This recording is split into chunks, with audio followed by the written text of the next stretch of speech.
광화사 김동인 출전 야담일 1935년 12월. 인왕. 바위 위에 잔솔이 서고 아래는 이끼가 빛을 자랑한다. 굽어보니 바위 아래는 몇 폭이 난초가 노란 꽃을 벌리고 있다. 바위에 부딪히는 잔바람에 너울거리는 난초잎. 여는 허리를 굽히고 스틱으로 아래를 휘저어 보았다. 그러나 아직 난초에서는 4~5척의 거리가 있다. 눈을 옮기면 계곡. 전면이 소나무의 잎으로 덮인 계곡이다. 틈틈이는 철색의 바위도 보이기도 하나 나무 밑의 땅은 볼 길이 없다. 만약 그 자리에 한번 넘어지면 소나무의 잎 위로 굴러서 저편 어디인지 모를 골짜기까지 떨어질 듯하다. 여의 등 뒤에도 23장이 넘는 바위다. 그 바위에 올라서면 무악재로 통한 커다란 골짜기가 나타날 것이다. 여의 발 아래도 장녀의 바위다. 아래는 몇 폭이 난초, 또 그 아래는 두세 그루의 잔솔. 잔솔 넘어서는 또 바위, 바위 위에는 도라지꽃. 그 바위 아래로부터는 가파로운 계곡이다. 그 계곡이 끝나는 곳에는 소나무 위로 비로소 경성시가의 한편 모퉁이가 보인다. 길에는 자동차의 왕래도 가막하게 보이기는 한다. 여전한 부녀와 소란의 세계는 그곳에 역시 전개되어 있기는 할 것이다. 그러나 여가 지금 서 있는 곳은 심산이다. 심산이 가져야 할 온갖 조건을 구비하였다. 바람이 있고 암굴이 있고 산초 산하가 있고 계곡이 있고 생물이 있고 절벽이 있고 난송이 있고, 말하자면 심산이 가져야 할 유수미를 다 구비하였다. 본시는 이 도해는 심산 중의 한 계곡이었다. 그것을 500년간을 닦고 갈고 지어서 오늘날의 경성부를 이룬 것이다. 이러한 협곡에 국도를 창건한 이태조의 본의가 어디 있었는지는 알 길이 없다. 그러나 오늘날의 한 삼복에게 자리에서 보자면 서울은 세계에 유례가 없는 미도일 것이다. 도해에 거주하며 식후의 산보로서 푸대님 채로 이러한 유수한 심산에 들어갈 수 있다는 점으로 보아서 서울에 비길 도해가 세계에 어디 다시 있으랴. 회흑색의 지붕 아래 고요히 누워있는 500년의 도시를 눈아래 굽어보는 여의 사이에는 온갖 고산 식물이 난성하고 계곡에 흐르는 물소리와 눈 아래 날아드는 기조들은 완연히 여로 하여금 등산객의 정취를 느끼게 한다. 여는 스틱을 바위 틈에 꽂아 놓았다. 그리고 굴러떨어지기를 면키 하여 바위와 잔솔의 새에 자리 잡고 비스듬히 앉았다. 담배를 피우고 싶었으나 잠시의 산보로 여기고 담배도 안 가지고 나온 발이 더듬더듬 여기까지 미쳤으므로 담배도 없다. 시야의 한편에는 2~3장의 바위, 다른 한편에는 푸르른 하늘, 그 끝으로는 솔잎이 서너 개 어렴풋이 보인다. 그윽기 코로 몰려 들어오는 송진내음새, 소나무에 풀리는 바람소리, 유스키 짝이 없다. 여가 지금 앉아있는 자리는 개벽 이래로 과연 몇 사람이나 밟아보았을까? 이 바위 생긴 이래로 혹은 여가 맨 처음 발 대어본 것이 아닐까? 아까 바위를 기어서 이곳까지 올라오느라고 애쓰던 그런 맹랑한 노력을 하여 본 바보가 여 위에 몇 사람이나 있었을까. 그런 모험을 맛보기 위하여 심산을 찾는 용사는 많을 것이로되 결사적 인왕 등산을 한 사람은 그리 많으리라고 생각되지 않는다. 등 뒤 바위에는 암굴이 있다. 배암이라도 있을까 무서워서 들어가 보지는 않았지만 스틱으로 휘저어 본 결과로 두세 사람은 넉넉히 들어가 앉아 있음직하다. 이 암굴은 무엇에 이용할 수가 없을까? 음모의 도시 한양은 그새 500년간 별별 음흉한 사건이 연출되었다. 시가 끝에서 반시간 미만에 넉넉히 올 수 있는 이런 가까운 거리에 뚫린 암굴은 있는 줄 알기만 하였으면 혹은 음모에 이용되지 않았을까. 공상. 유수한 맛에 젖어있던 여는 이 암굴 때문에 차차 불쾌한 공상에 빠지기 시작하려 한다. 온갖 음모, 그 뒤를 잇는 사륙, 모함, 방축, 이조 500년간의 추악한 모양이 여로 하여금 불쾌한 공상에 빠지게 하려 한다. 여는 항막이 이런 불쾌한 공상에서 벗어나려고 또 주머니에 담배를 뒤적였다. 그러나 담배는 여전히 있을 까닭이 없었다. 다시 눈을 들어서 아나를 굽어보면 일면에 깔린 송초, 반짝, 봄의 한 줄기의 샘이다. 소나무 틈으로 보이는 그 샘은 아마 바위 틈을 흐르는 샘물인 듯. 똘똘똘똘 들리는 것은 아마 바람소리겠지. 저렇듯 멀리 아래 있는 샘의 소리가 이곳까지 들릴 리가 없다. 샘물. 저 샘물을 두고 한개 이야기를 꾸미어 볼 수가 없을까. 흐르는 모양도 아름답거니와 흐르는 소리도 아름답고 그 맛도 아름다운 샘물을 두고 한개 재미있는 이야기가 여의 머리에 생겨나지 않을까. 암굴을 두고 생겨나려는 음모, 사륙의 불쾌한 공상보다 좀 더 아름다운 다른 이야기가 꾸미어지지 않을까. 여는 바위 틈에 꽂았던 스틱을 도로 뽑았다. 그 스틱으로서 여의 발 아래 바위를 가볍게 두드리면서 한개 이야기를 꾸며 보았다.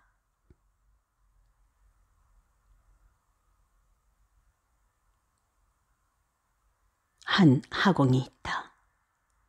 하공의 이름은 지어내기가 귀찮으니 신라 때의 화성의 이름을 차용하여 솔거라 하여 듣자. 시대는 이 안하에 보이는 도시가 가장 활기 있고 아름답던 시절인 세종, 성주의 대쯤으로 하여 들까. 백악이 흘러내리다가 맺힌 곳. 거기는 한양의 정기를 한 몸에 지닌 경복궁 대궐이 있다. 이 대궐의 북문인 신무문 밖 우거진 뽕밭에 한 중노의 사나이가 오네스런 얼굴을 하고 숨어있다. 화공 솔거였다. 무르익은 여름 뜨거운 볕은 뽕잎이 가려워준다 하나 훈훈한 기운은 머리 위 뽕잎과 땅에서 우러나서 꽤 무더운 이 뽕밭 속에 숨어있는 하공. 자그마한 보따리에는 점심까지 싸가지고 온 것으로 보아서 저녁까지 이곳에 있을 셈인 모양이다. 그러나 무얼 하는지 단지 땀을 펑펑 흘리며 온외스러운 얼굴로 앉아있을 뿐이다. 왕후 친잠에 쓰이는 이 뽕밭은 자빈들이 다니지 못할 곳이다. 하루 종일을 사람의 그림자 하나 얼씬하지 않는다. 때때로 바람이 우스스하니 통나무 위로 불기는 하나 솔고가 숨어있는 곳에는 한 점의 바람도 들어오지 않는다. 이 무더운 속에 솔고는 바람이 불 적마다 몸을 흠칫 놀라며 그러면서도 무엇을 기다리는 듯이 뽕나무 굴 아래로 저편 앞을 주시하곤 한다.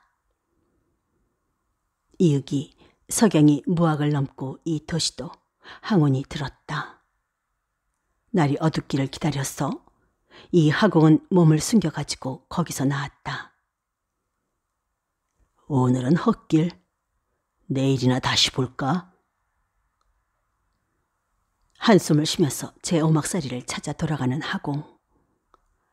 날이 벌써 꽤 어두워졌지만 그래도 아직 저녁빛이 약간 남은 곳에 내어놓은 이 하공은 세상에 보기 드문 추악한 얼굴의 주인이었다. 코가 질병자루 같다. 눈이 퉁방울 같다. 귀가 박죽 같다. 입이 나발통 같다.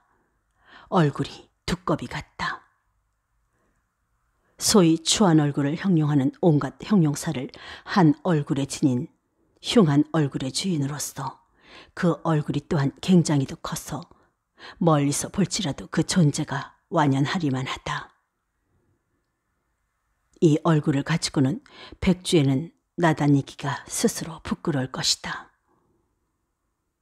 아닌 게 아니라 솔고는 철이 든 아래 아직껏 백주에 사람 틈에 나다는 일이 없었다.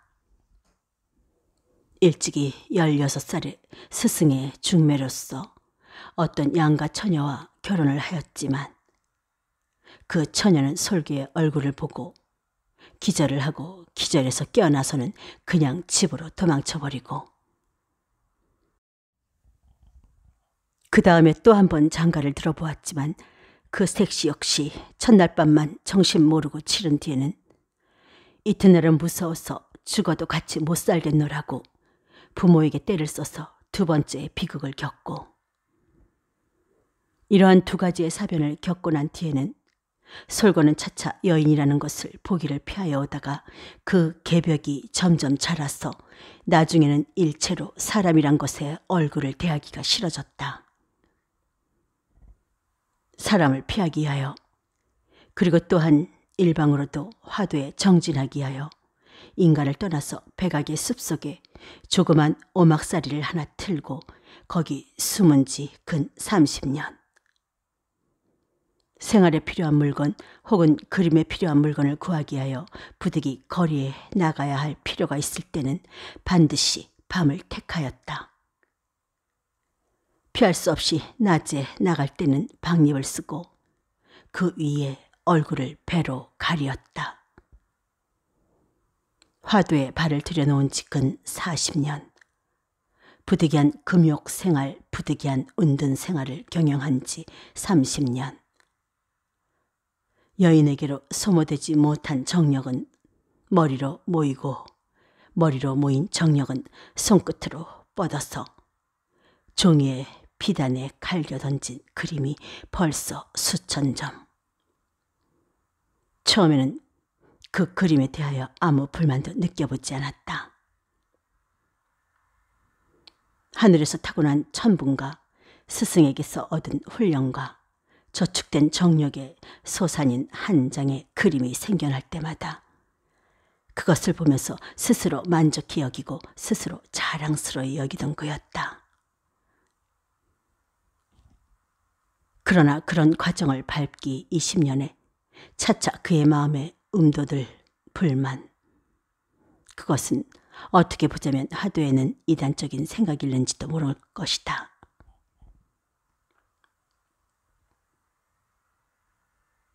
좀 다른 것을 그릴 수는 없는가. 산이다, 바다다, 나무다, 시내다, 지팡이 잡은 노인이다, 달이다, 혹은 돛담배다, 꽃이다, 과측달이다, 소다, 목동이다. 이 밖에 그가 아직 그려본 것이 무엇이었던가. 유한한 맛, 단 한 가지밖에 없는 전통적 그림보다 좀 더 다른 것을 그려보고 싶다. 아직껏 스승에게 배운 바에 백발백념의 노응이나 피리 부는 목동, 이에 좀 더 얼굴에 움직임이 있는 사람을 그려보고 싶다. 표정이 있는 얼굴을 그려보고 싶다. 이리하여 재래의 수법을 아낌없이 내어던진 설거는 그로부터 10년간을 사람의 표정을 그리느라고 세월을 보냈다. 그러나 사람의 세상을 멀리 떠나서 따로이 사는 이 화공에게는 사람의 표정이 기억에 까맣다. 상인들의 간특한 얼굴, 행인들이 덜 무표정한 얼굴, 색군들의 싱거운 얼굴, 그새 보고 지금도 대할 수 있는 얼굴은 이런 따위뿐이다. 좀 더 색채 다른 표정은 없느냐? 색채 다른 표정, 색채 다른 표정.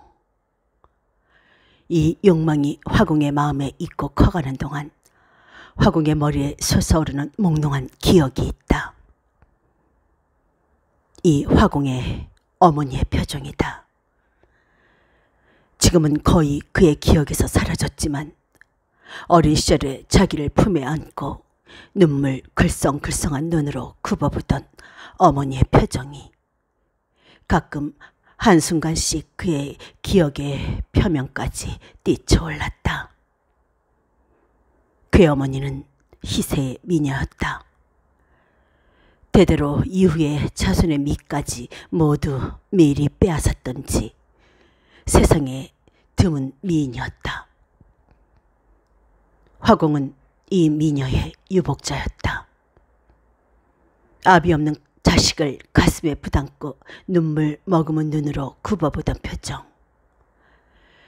철이 든 이래로 자기를 보는 얼굴에서는 모두 경악과 공포밖에는 발견하지 못한 이 화공에게는 40여 년 전에 어머니의 사랑의 아름다운 얼굴이 때때로 몸서리치도록 그리웠다. 그것을 그려보고 싶었다. 커다란 눈에 그득히 담긴 눈물, 그러면서도 동경과 애무로써 빛나던 눈, 입가에 떠오르던 미소. 번개와 같이 순간적으로 심 안에 나타났다가는 사라지는 이 환영을 화공은 그려보고 싶었다.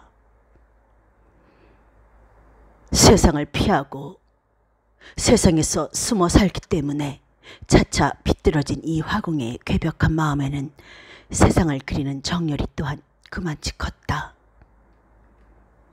그리고 그것이 크면 크니 많지 마음속으로 늘 울분과 분만이 차 있었다. 지금도 세상에서는 한창 계집 사내들이 서로 부득이 않고 좋다고 야단할 것을 생각하고는 음울한 얼굴로 화피를 뿌리는 화공. 이러한 가운데서 나날이 괴벽하여 가는 이 화공은 한개 미녀상을 그려보고자 노심하였다. 처음에는 단지 아름다운 표정을 가진 미녀를 그려보고자 하였다. 그러나 미녀를 가까이 본 일이 없는 이 화공이 마음대로 되지 않는 붓끝에 역정을 내며 애쓰는 동안 차차 어느덧 미녀상에 대한 관념이 달라갔다. 자기의 아내로서의 미녀상을 그려보고 싶어졌다. 세상은 자기에게 아내를 주지 않는다. 보면 한 마리의 곤충, 한 마리의 날짐승도 각기 짝을 찾아 즐기고 짝을 찾아 좋아하거늘 만물의 영장인 사람이 짝 없이 50년을 보냈다 하는 데 대한 분만이 일어났다. 세상 놈들은 자기에게 한 짝을 주지 않고 세상 계집들은 자기에게 오려는 자가 없이 홀몸으로 일생을 보내다가 언제 죽는지도 모르게 이 산골에서 죽어버릴 생각을 하면 한심하기보다 도리어 이렇듯 박정한 사람의 세상이 미웠다. 세상이 주지 않는 아내를 자기는 자기의 붓끝으로 만들어서 세상을 비웃어 주리라. 이 세상에 존재한 가장 아름다운 계집보다도 더 아름다운 계집을 자기 붓끝으로 그리웠어. 이 세상에 존재한 가장 아름다운 계집보다도 더 아름다운 계집을 자기 붓끝으로 그리워서 못나고도 아름다운치 않은 세상 계집들을 웃어주리라. 덜난 계집을 아내로 맞아가지고 천하의 절색이라 믿고 있는 사내놈들도 깔보아 주리라. 사오명의 처첩을 거느리고 좋다고 나고 춤추는 헛놈들도 굽어보아 주리라. 미녀, 미녀. 눈을 감고 생각하고 눈을 뜨고 생각하고 머리를 움켜쥐고 생각해보나 미녀의 얼굴이 어떤 것인지 알 수가 없었다.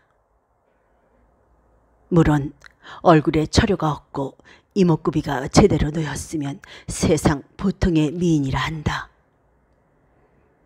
그런 얼굴에 연지나 그리고 눈에 미소나 그려놓으면 더 아름다워지기는 할 것이다. 임한 것은 상상의 눈으로도 볼 수가 있는 자며 붓끝으로 그릴 수도 없는 바가 아니다. 그러나 가만 어린 시절에 어머니의 얼굴을 순영적으로나마 기억하는 이 하궁으로서는 그런 미녀로는 만족할 수가 없었다.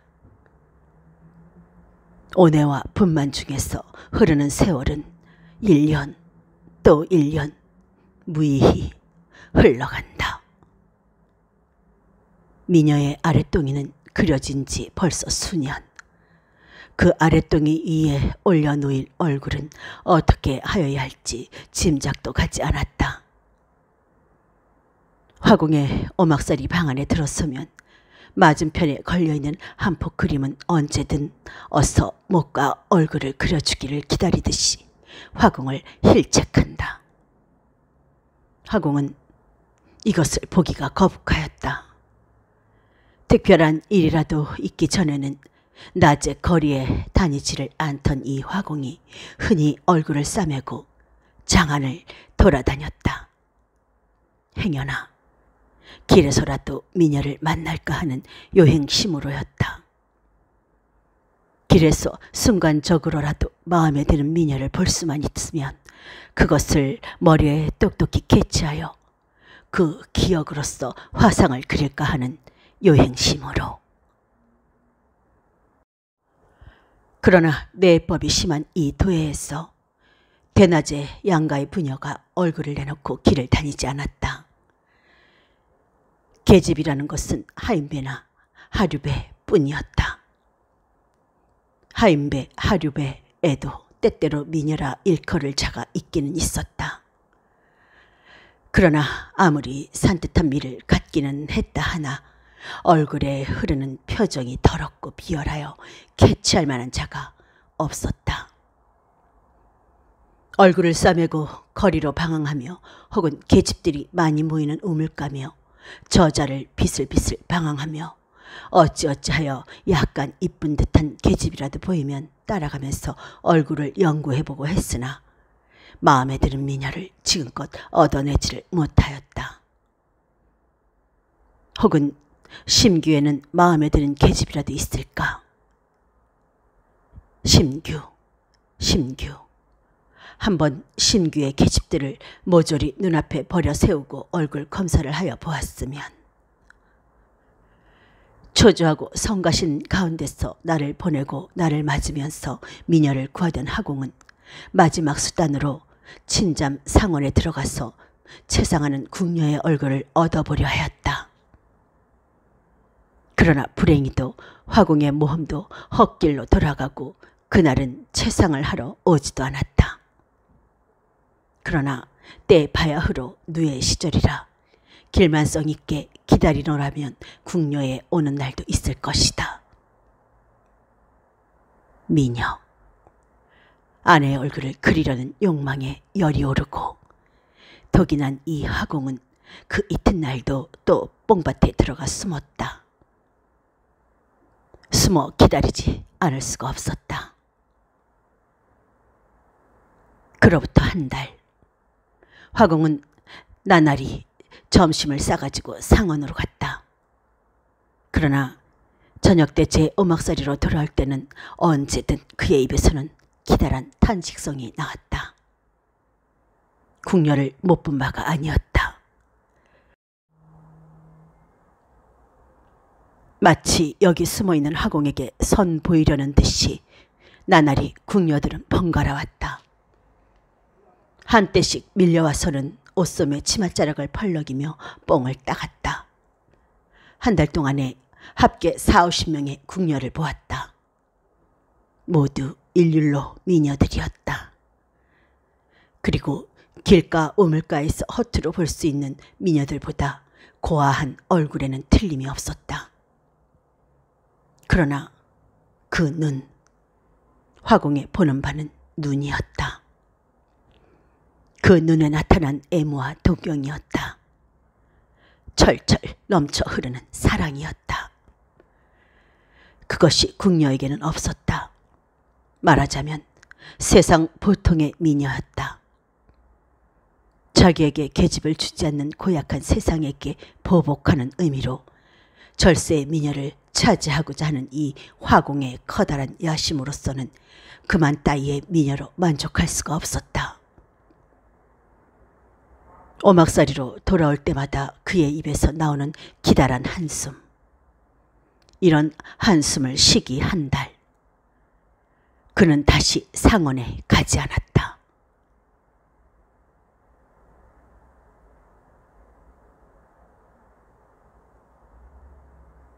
가을 하늘, 맑고 푸르른 어떤 날이었다. 마음속에 분만과 동경을 가득히 담은 이 화공은 저녁살을 씻으러 소쿠를 옆에 끼고 시내로 더듬어 갔다. 가다가 문득 발을 멈추었다. 우거진 소나무 틈으로 보이는 시냇가 바위 위에 웬 처녀가 하나 앉아있다. 솔가지 틈으로 내리비추이는 얼럭지는 석양을 받고 망연히 앉아서 흐르는 시냇물을 내려다보고 있다. 웬 처녀일까? 인가에서 꽤 떨어진 이곳, 사람의 동리보다 꽤 높은 이곳, 길도 없는 이곳. 아직껏 30년간을 때때로 초부나 목동에 방문은 받아본 일이 있지만 다른 사람의 자취를 받아보지 못한 이곳에 웬 처녀일까? 화공도 망연히 서서 바라보았다. 바라볼 동안 가슴에 차차 무거운 긴장을 느꼈다. 한 걸음, 두 걸음, 화공은 발소리를 감추고 나아갔다. 차차 그 상거가 가까워 감에 따라서 분명하여 가는 처녀의 얼굴. 화공의 얼굴에는 피가 떠돌았다. 세상에 드문 미녀였다. 나이는 17, 18.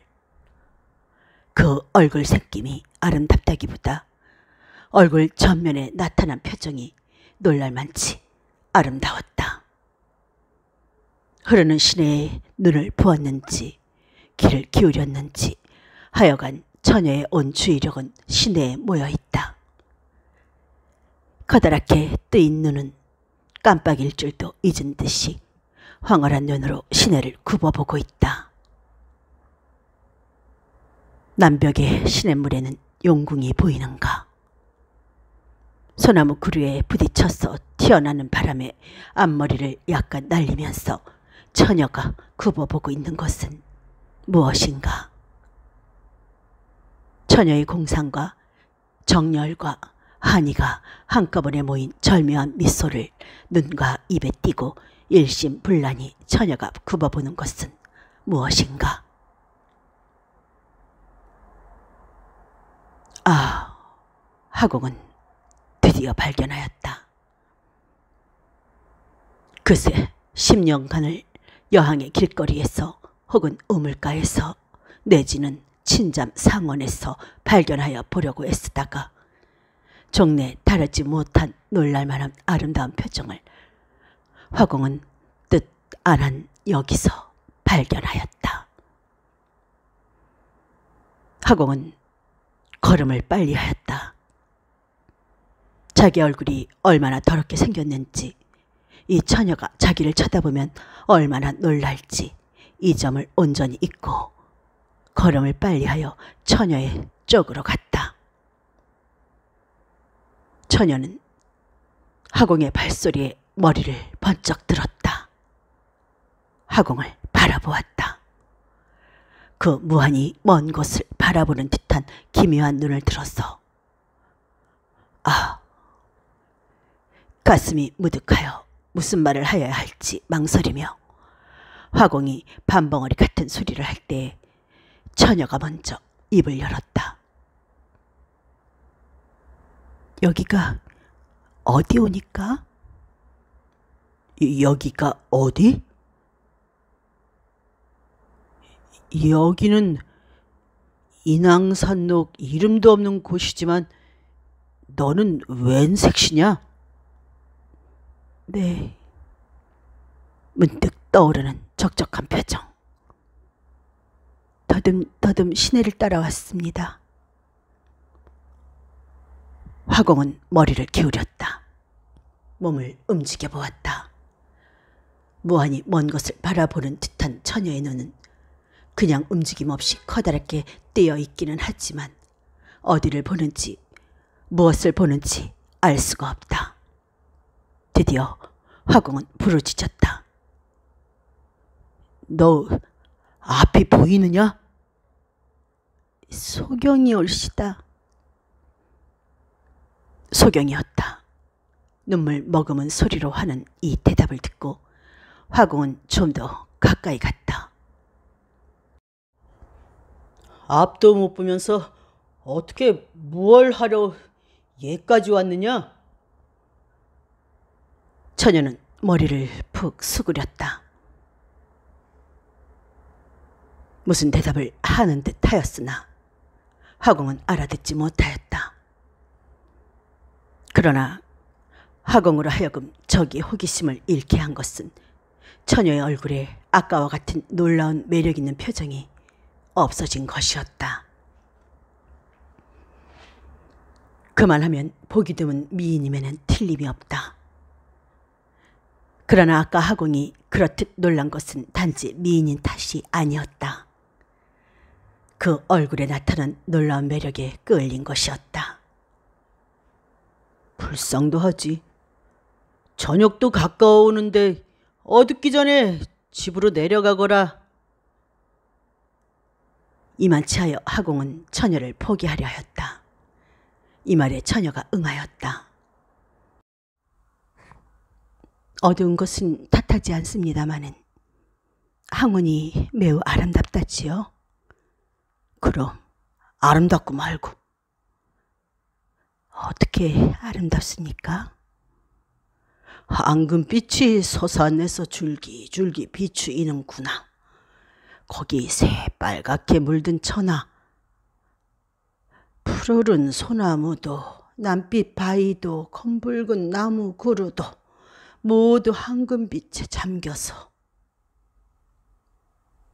황금빛은 어떤 것이고 새빨간 빛과 붉은 빛이며 남빛은 모두 어떤 빛이오니까? 밝은 세상이라지만 밝은 빛과 붉은 빛이 어떻게 다르십니까?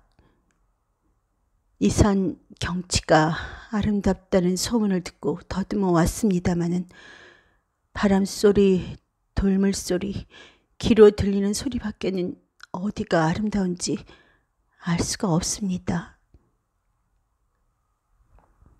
차차 다시 나타나는 미묘한 표정.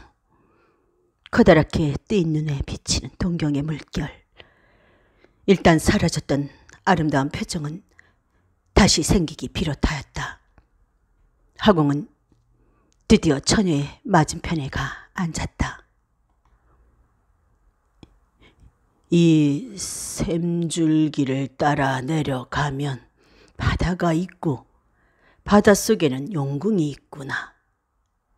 칠색 비단을 감은 기둥과 비치를 아로새긴 대돌이며 황금으로 만든 풍경, 진주로 꾸민 문설주. 마주 앉아서 엮어내리는 이 화공의 이야기에 각일각 더욱 황홀하여 가는 처녀의 눈이었다. 화공은 드디어 이 처녀를 자기의 오막살이로 데리고 돌아갈 궁리를 하였다. 내 용궁 이야기를 들려주마. 너희 집에서 걱정만 안 하실 것 같으면. 화공이 이렇게 꼬일 때 처녀는 그의 커다란 눈을 들어서 유언히 하늘을 우러러보면서 자기네 부모는 병신딸 따위는 없어져도 근심을 안 한다고 쾌히 화공의 뒤를 따랐다.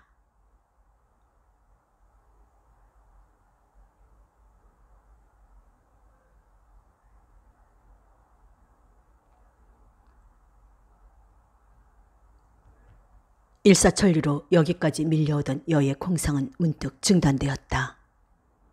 이야기를 어떻게 진전시키나 잡념이 일어난다. 동시에 여의 귀에 들려오는 한 절의 유행가. 여는 머리를 들었다. 저편 뒤 어디 자빈들이 온 모양이다. 그 부녀가 무의식 중에 귀로 들어와서 여에 집중되었던 머리를 헤쳐놓는다. 귀찮은 가사들이여. 저주받을 가사들이여. 이 저주받을 가사들 때문에 중단된 이야기는 좀채 다시 모이지 않았다. 그러나 결말 없는 이야기가 어디 있으랴. 되었던 결말은 지어야 할 것이 아닌가. 그러면 그 하공은 처녀를 데리고 제 오막살이로 돌아와서 용궁 이야기를 들려주면서 그동안의 처녀의 얼굴을 그대로 그려서 10년 내에 숙망을 성취하였다는 결말로 맺어버릴까. 그러나 이런 싱거운 결말이 어디 있으랴. 결말이 되기는 되었지만 이따위 결말을 짓기 위하여 그런 서두는 무의미한 자다. 그럼 다르게 결말을 맺어볼까.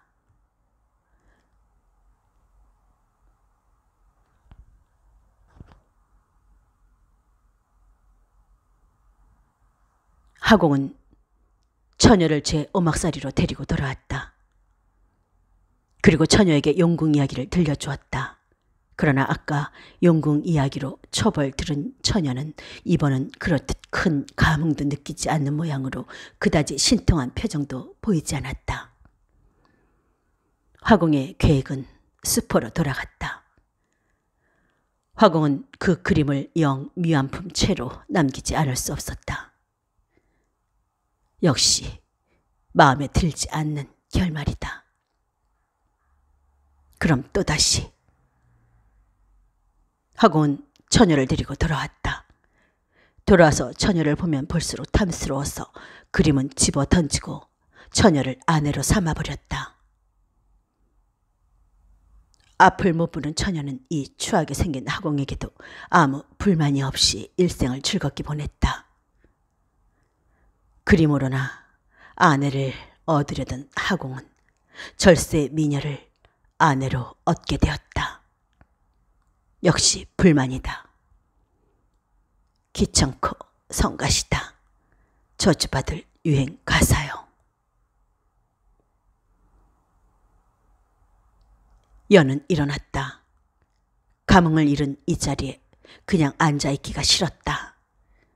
그냥 들리는 유행가, 그것이 안 들리는 곳으로 자리를 옮기자 굽어봄에 저 멀리 소나무 틈으로 한 줄기 번뜩이는 것은 아까의 샘물이다.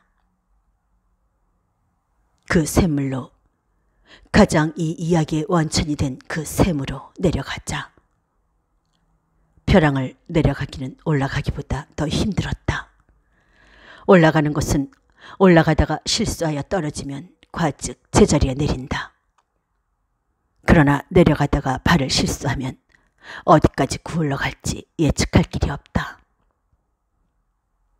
잘못하다가는 청운동 어구까지 구울러 갈는지도 모를 일이다. 게다가 올라갈 때에는 도움이 되던 스틱조차 내려갈 때에는 귀찮기 짝이 없다. 반각이나 걸렸어 여는 드디어 그 샘가에 도달하였다. 샘가에는 과연 한 개의 바위가 사람 하나 앉기 좋을 만한 자리가 있다. 이 바위가 화공이 쌀 씻던 바위일까? 처녀가 앉아서 공상하던 바위일까? 그 아래를 깊은 남벽으로 알았더니 겨우 한 뼘 미만의 얕은 물로써 바위 위를 기운 없이 뚫뚫 흐르고 있다. 그러나 이 골짜기는 고요하기 짝이 없었다. 바람소리도 멀리 위에서만 들린다. 그리고 소나무와 바위에 둘러싸여서 꽤 음침한 이 골짜기는 옛날 세상을 피한 화공이 즐겨 하연짐직하다. 자, 그러면 이 골짜기에서 아까 그 이야기의 꼬리를 맞아 지을까? 화공은 처녀를 데리고 오막살이로 돌아왔다. 그의 마음은 너무도 긴장되고 또한 기뻐서 저녁도 짓기 싫었다. 들어와 봄에 벌써 여러 해를 멀리 달리기를 기다리는 족자의 여인의 몸짓조차 흔연히 화공을 맞는 듯하였다. 자, 거기 앉아라. 수년간 화공을 힐색하던 머리 없는 그림이 화공의 앞에 펴졌다. 단청도 준비되었다. 터질 듯 울렁거리는 마음으로 폭 앞에 자리를 잡은 화공은 빛이 비치도록 남향하여 처녀를 앉히고 손으로는 붓을 적시며 이야기를 꺼내었다. 벌써 황후는 이제 얼마 남지 않은 오늘 해로써 숙망을 달하려 하는 것이었다. 10년간을 벼르기만 하여서 착수를 못하기 때문에 저축되었던 화공의 힘은 손으로 모였다. 그러고 알겠지? 눈으로는 처녀의 얼굴을 보며 입으로는 용궁 이야기를 하며 손은 번개같이 붓을 둘렀다. 용궁에는 여의주라는 구슬이 있구나. 이 여의주라는 구슬은 마음에 있는 바는 다 달할 수 있는 보물로서 그 구슬을 내 눈 위에 한번 그을리면 너도 광명한 일화를 보게 된다. 네? 그런 구슬이 있습니까? 있고 말고 네가 내 말을 잘 듣고 있기만 하면 수일 내로 너를 데리고 용궁에 가서 여의주를 빌려서 네 눈도 고쳐주마. 그러면 저도 광명한 일화를 볼 수가 있겠습니까? 그럼 광명한 일을 무지개라는 칠색이 영롱한 기묘한 것, 아름다운 숲을, 유수한 골짜기 무엇인들 못 보랴.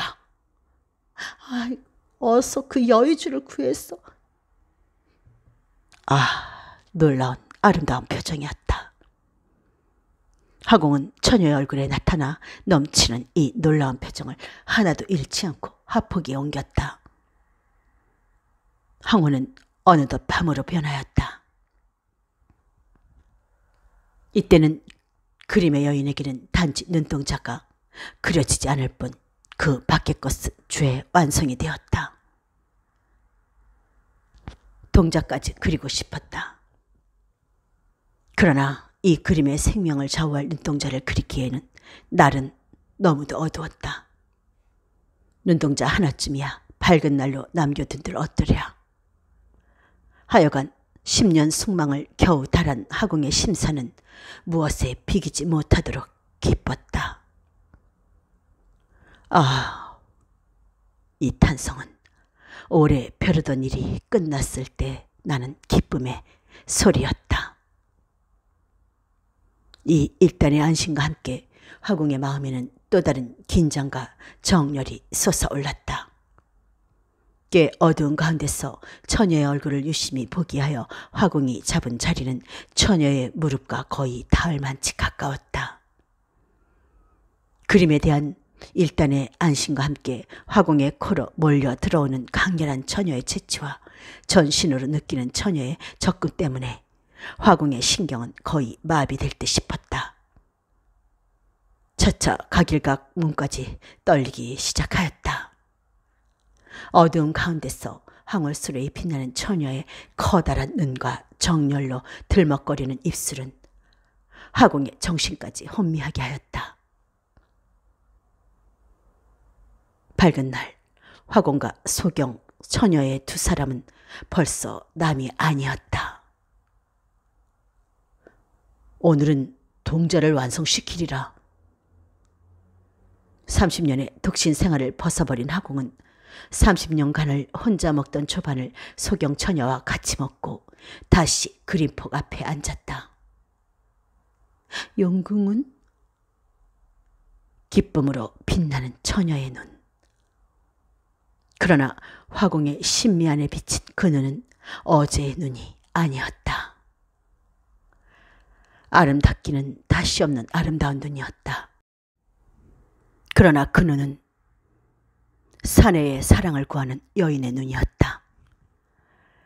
병신이라 숨어봤던 전생을 벗어버리고 어젯밤 처음으로 인생의 봄을 맛본 처녀는 이제는 한계의 그 지엄이의 눈이요, 한계의 애욕의 눈이었다.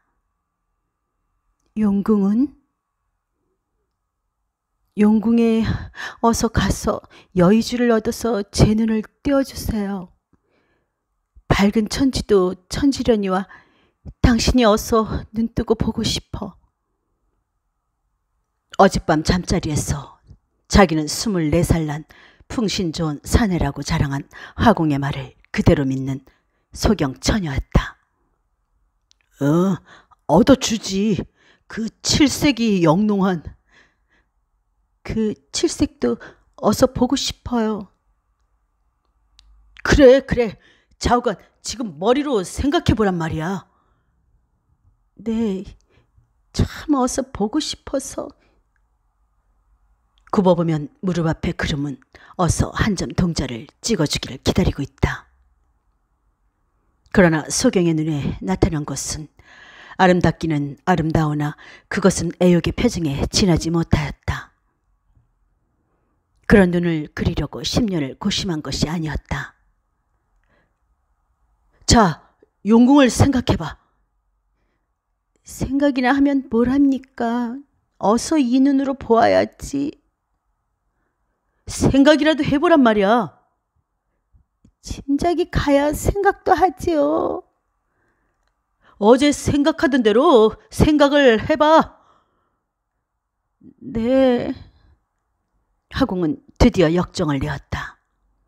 자, 용궁. 네. 용궁을 생각해봐. 그래, 용궁이 어때? 칠색이 영롱하고요. 그래, 또 황금 기둥, 아니 비단으로 싼 기둥이 있고요. 또 푸른 진주가. 푸른 진주가 아니야. 푸른 빛이지. 빛이 추녀던가 문이던가. 에이, 바보. 화공은 커다란 양손으로 각 소경의 어깨를 잡았다. 잡고 흔들었다. 자, 다시 곰곰이. 용궁은?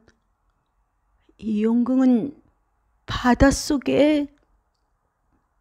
겁에 뛰었어 어릿거리는 소경의 향해 화공은 손으로 소경의 따귀를 갈기지 않을 수가 없었다. 바보. 이런 바보가 어디 있으랴. 봄에 그 병신 눈은 깜빡일 줄도 모르고 허공을 바라보고 있다. 그 천치 같은 눈을 보며 화공의 노염은 더욱 커졌다. 화공은 양손으로 소경의 명을 잡았다. 에이, 바보야, 천치야, 병신아. 생각나는 저주의 말을 연하여 퍼보면서 소경의 멱을 자꾸 흔들었다. 그리고 병신 따위 멀겋게 뜨인 눈자위에 원망의 빛깔이 나타나는 것을 보고 더욱 힘있게 흔들었다. 흔들다가 화공은 탁 그 손을 놓았다. 소경의 몸이 너무도 무거워졌으므로. 화공의 손에서 놓인 소경의 몸은 손을 뒤솟은 채 번뜩 나가 넘어졌다. 넘어지는 서슬에 벼루가 전복되었다. 뒤집어진 벼루에서 튀어난 먹방울이 소경의 얼굴에 덮었다. 깜짝 놀라서 흔들어 보매 소경은 벌써 이 세상의 사람이 아니었다. 화공은 어찌할 줄을 몰랐다. 망지소조하여 허둥거리던 화공은 눈을 뜻없이 자기의 그림 위에 던지다가 소리를 내며 자빠졌다. 그 그림의 얼굴에는 어느덧 동자가 찍혔다. 자빠졌던 화공이 좀 정신을 가다듬어 가지고 몸을 겨우 일으켜서 다시 그림을 보매 두 눈에는 완연히 동자가 그려진 것이었다. 그 동자의 모양이 또한 화공으로 하여금 다시 덜썩 엉덩이를 붙이게 하였다. 아까 소경 처녀가 화공에게 멱을 잡혔을 때에 그의 얼굴에 나타났던 원망의 눈. 그림의 동자는 완연히 그것이었다. 소경이 넘어지는 서슬에 벼루를 엎는다는 것은 기이할 것도 없고 벼루가 엎어질 때에 먹방울이 튄다는 것도 기이하달 수도 없지만 그 먹방울이 어떻게 그렇게도 기묘하게 떨어졌을까? 먹이 떨어진 동자로부터 먹물이 번진 홍채에 이르기까지 어찌 또 그렇게 기묘하게 되었을까? 한편에는 송장, 한편에는 송장의 화상을 놓고 망연히 앉아있는 화공의 몸은 스스로 멈출 수 없이 와들와들 떨렸다. 수일 후부터 한양성 내에는 괴상한 여인의 화상을 들고 음울한 얼굴로 돌아다니는 늙은 광인 하나가 생겼다. 그의 내력을 아는 사람이 없었고 그의 근본을 아는 사람이 없었다. 그 괴상한 화상을 너무도 소중히 여김으로 사람들이 보고자 하면 그는 길을 써서 보이지 않고 도망하여 버리고 한다.